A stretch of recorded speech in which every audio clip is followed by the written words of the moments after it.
Aujourd'hui, vélo plutôt sympathique à présenter sur la chaîne. Alors, c'est peut-être pas forcément ce que je vous ai habitué à voir comme type de vélo sur la chaîne. Vous le savez, on est plutôt dans les fat bikes. Mais vous allez voir que celui-ci ne démérite pas sa place sur la chaîne. On est sur un vélo, vous l'avez vu, type urbain, j'ai envie de dire, alors type citadin VTT, urbain par son design, surtout par son guidon en fait, puisque c'est vrai que bon, moi j'appelle ça un petit peu les guidons type ville, en tout cas c'est ce qu'on voit beaucoup, mais en fin de compte on est sur un vélo tout-terrain, puisque vous le voyez, on a des pneus type VTT en 26 pouces. Alors aujourd'hui il n'y a pas grand chose qui va dans cette vidéo, d'habitude c'est vrai que je note tout ce que j'ai à vous dire sur mon téléphone, aujourd'hui je l'ai noté dans ma tête, alors pas volontairement, c'est juste parce que je viens de me rendre compte que j'ai oublié mon téléphone à la maison.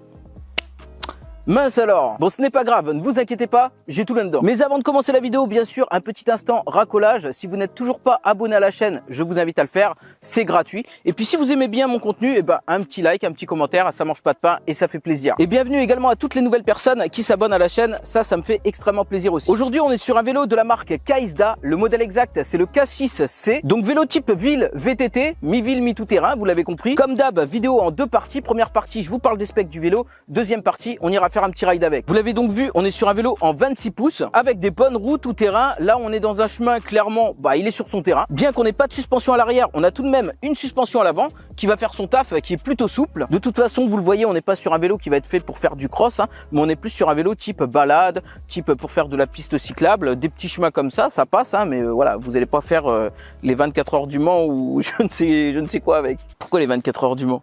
Je sais pas. Au niveau confort de conduite, c'est vrai qu'au premier abord, c'est pas spécialement le genre de design qui retiendrait mon attention. C'est surtout le type de guidon, vous voyez, type vélo de ville.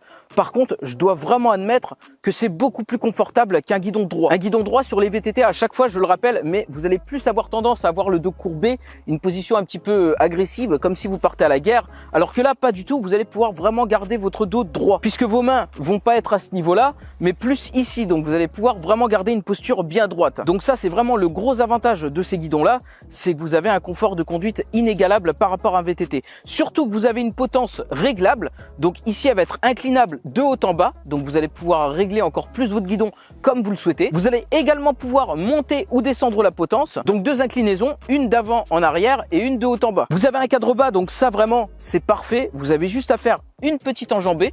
Et puis c'est tout, vous montez sur le vélo tranquillement, donc pas de grosse barre qui va venir vous faire des grandes enjambées ou quoi. La selle, bon par contre la selle peut être un petit peu raide, c'est vrai que bon sur bon nombre de vélos qu'on teste sur la chaîne, en général c'est la première chose que je vous dis de changer, quoique ça dépend vraiment des modèles, par exemple comme le dernier qu'on a testé là, la selle était vraiment cool, celle-ci elle est tout de même un petit peu raide. Toujours pour continuer dans le design, la batterie va venir s'incorporer à l'intérieur du porte-bagages. Donc vous avez un porte-bagages qui va supporter maximum 25 kg, c'est marqué dessus, vous pouvez pas le rater.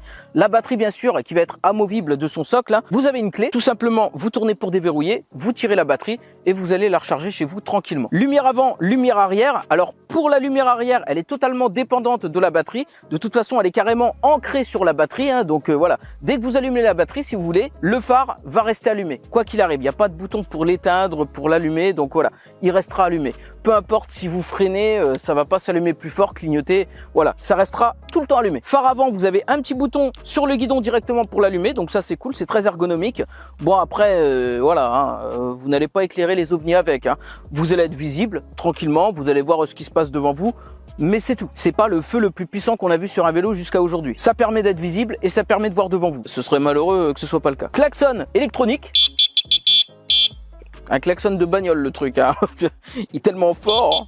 Bon, c'est un klaxon qui est dans la lumière en fait, la lumière fait également klaxon. Au niveau du compteur, alors il n'y a pas spécialement grand chose à dire, puisqu'en fait il n'y a pas réellement de compteur, c'est vraiment tout basique. C'est-à-dire que c'est plus j'allais dire un mini tableau de bord, mais oui, on peut dire un mini tableau de bord. Voilà, vous avez les barres restantes dans votre batterie.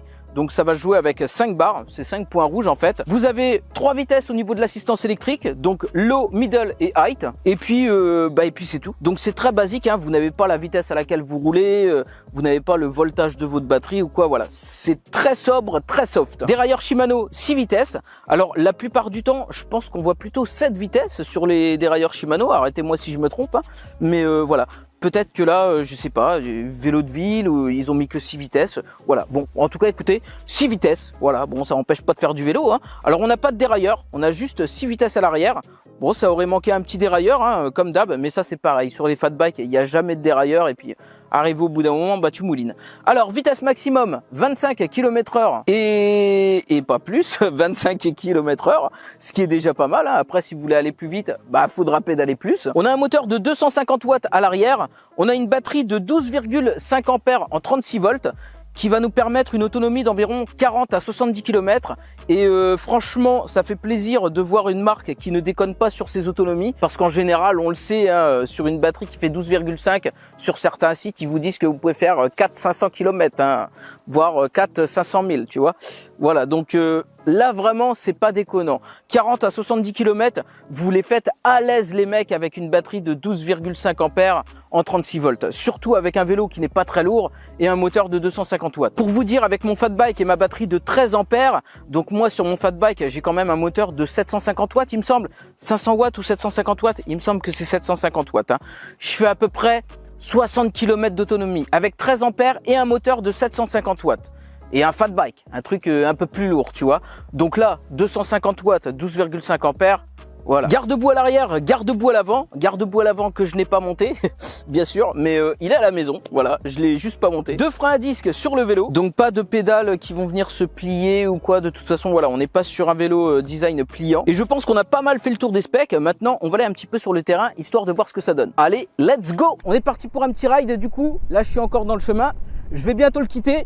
Je me suis réglé sur la vitesse low, donc je suis au minimum. Et puis bon bah, hein, je pédale comme dans du beurre les mecs. Hein. Là ça pédale tout seul. Au niveau de la pression, j'ai mis 2 barres dans chaque pneu. Donc je suis bien gonflé à bloc. Il y a beaucoup de vent les mecs. J'espère que vous m'entendrez bien. Là je suis en train de m'envoler. Alors pour ce qui est de la montée de la mort, c'est vrai que je vous en ai pas parlé dans la première partie de la vidéo. Alors je l'ai monté tranquillement. Mais bon, il a fallu quand même forcer un petit peu. Hein. De toute façon, je vous passerai des images au moment où je vous en parle là. Donc voilà, il a fallu quand même forcer sur la pédale. Même en réglant la position de l'assistance électrique au plus haut, il a fallu forcer un peu. Mais franchement, bon, ça va, je suis bien monté. Hein. Je joue un petit peu la comédie quand même. Hein. Bon, sinon, comme je vous le disais en première partie, le vélo, il est super agréable à conduire. Et ça, vraiment, c'est la position qui fait. La position, ça y fait beaucoup. Vous avez le dos bien droit, vous êtes posé, les mains posées sur le guidon. Vraiment, la forme du guidon, ça y joue beaucoup. Après, c'est vrai que côté selle, elle est un petit peu raide quand même. Ça, comme je vous l'ai dit en première partie, voilà, c'est vrai que c'est quelque chose, je ne me vois pas faire des centaines de kilomètres sur une selle raide comme ça. Voilà, je la trouve quand même pas mal raide. Après, ça, c'est un ressenti personnel. Hein. Ça ne va pas aller à certaines personnes, ça va convenir à d'autres. Donc voilà, pour moi, je la trouve un peu raide. Quelque chose dont j'ai oublié de vous parler en première partie de vidéo, c'est la capacité de charge. Donc, il peut aller jusqu'à 130 kg, entre 120 et 130 kg, c'est ce qui est marqué sur le site. Donc, ça laisse quand même une bonne capacité. Hein. On est vraiment sur un vélo type balade, hein, qui va être fait pour la balade, vraiment pour les pistes cyclables. Donc, à la rigueur, du petit chemin tranquille, mais comme je vous l'ai dit, vous n'allez pas faire du cross avec. Hein. Vraiment, s'il y avait quelque chose à redire, ça manquerait peut-être quand même une petite 7e vitesse au niveau des pignons. Ça, c'est un petit peu dommage. Mais bon, 6 vitesses, ça suffit pour faire de la balade tranquille. Hein, voilà, vous n'allez pas mouliner à 6 vitesses. C'est vraiment, c'est histoire de pinailler sur le truc. Mais bon, cette vitesse, ça aurait été pas mal. Bon, comme d'hab, ça manque toujours un petit plateau. Une petite suspension également à l'arrière, bah, on aurait pris volontiers. Bon, après, voilà, comme je vous le dis, là, regardez par exemple, je suis clairement sur son terrain. Hein, je suis sur des pistes cyclables, petit terrain gravillonneux et tout. Ça passe crème, hein. Avec les pneus tout terrain, c'est nickel. Au niveau tarif, en ce moment, on est sur 700 € sur le site de Kaïsda. Donc bon, bah, c'est un prix convenable hein, pour ce type de vélo. Finalement, c'est un vélo qui va convenir à beaucoup de personnes, hein, puisque tout le monde ne cherche pas forcément des fat bikes avec des gros pneus et tout, des gros vélos tape à l'œil. Donc voilà, ça, voilà, design, c'est passe-partout. Même pour rouler, c'est passe-partout. C'est agréable à conduire, c'est cool, c'est soft. Et franchement, bah, c'est nickel. Je vous fais un petit test vitesse. Je suis à l'assistance la plus basse, en low. Je me mets en mid. Voilà, donc on sent une accélération. Hein. Et là, je passe en height. On sent une fois de plus une accélération. Voilà, et là, je suis au maximum. Et donc, bon, je dirais pas que je mouline, mais avec 6 vitesses, c'est limite. Mais ça va. Voilà, disons que je pédale assez vite. L'assistance au plus haut va vous faire pédaler assez vite quand même. Ça manquerait peut-être une petite 7e vitesse, ça aurait été sympa. Mais là, je pinaille, hein, parce qu'honnêtement, voilà. Vous vous mettez en mid tranquillement au niveau de l'assistance électrique et c'est parfait, hein. Même en low, ça vous emmène. Bon, l'avantage de ce type de vélo par rapport à un fat bike, c'est que celui-ci, s'il n'a plus de batterie, bah, vous allez pouvoir pédaler et rentrer tranquillement chez vous. Alors qu'avec un fat bike, dès qu'il n'a plus de batterie, Alors, vous pouvez aussi pédaler et rentrer chez vous, mais un peu moins tranquillement. Voilà, c'est un petit peu plus lourd quoi. Bon, eh bien écoutez, on va se laisser ici pour cette vidéo. Merci de m'avoir suivi. Si le vélo de chez Kaizda vous intéresse, vous avez un petit lien dans la description comme d'hab. Et n'oubliez pas de vous abonner si ce n'est pas toujours fait, ça me ferait plaisir. Activez la petite cloche pour ne pas rater les prochaines vidéos. Moi je vous dis à bientôt. Ciao!